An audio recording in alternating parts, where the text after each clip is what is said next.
Welcome back to our continuing series on educating homeowners so that you can continue your battle to fight against mortgage companies and foreclosures. I'm Tom Cox, your host and an attorney with the Florida-based law firm of Cox & Sanchez.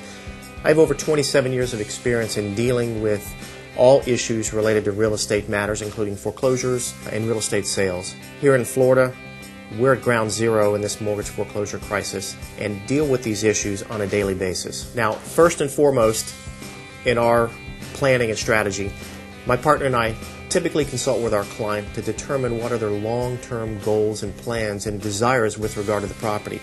Therefore, you need to make a decision as to whether or not you wish to retain ownership of the property, wish to merely stay in the property for as long as you can so that you can save a cash stash to relocate. You may decide that you only want to stay in the property if you can get the mortgage payment down and at a reasonable level, or you may simply want to relocate and discharge any potential debts or deficiencies in bankruptcy. Therefore, your first step is to decide what is in your family's best interest and which option or multiple options is best for you. Before we discuss the options, a word about how mortgage loss mitigations departments work. You know, if you think that mortgage companies have any coordination of services between the various divisions, you know, you're absolutely wrong.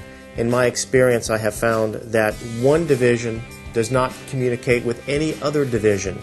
With the advent of mergers and acquisitions and FDIC takeovers, transfer of servicing between the various companies, very rarely does one department know what's going on with any other division. Each mortgage company may structure their various loss mitigations department differently.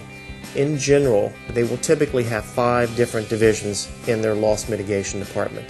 These 5 different departments and consequently your options typically consist of the following. You'll have a short sale. A short sale is simply where the lender or the mortgage company is shorted on the mortgage.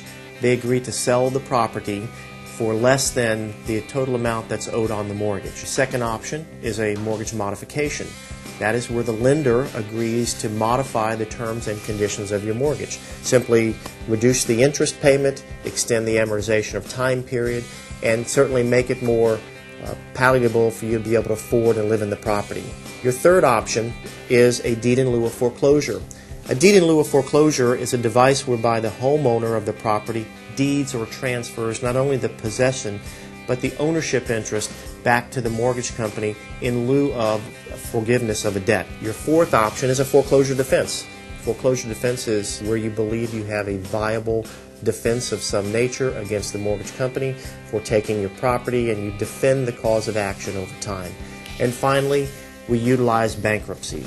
Bankruptcy is a legal process where you can deal with your debts and obligations. Most folks are familiar with bankruptcy, but there are typically 2 types, a Chapter 7 and a 13. You can discharge your debts or obligations and not have to pay them back in a Chapter 7. In a Chapter 13, that is what is typically used to retain your property.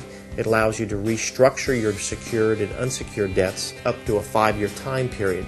So that's also a very attractive option because you can force the mortgage company to accept repayment terms. The bankruptcy court can force them, whether or not even the lender does not want to accept it. So those are your 5 options that you typically have in dealing with loss mitigations department and trying to save your property. They are short sales, mortgage modification, deed in lieu of foreclosure, foreclosure defense, and bankruptcy.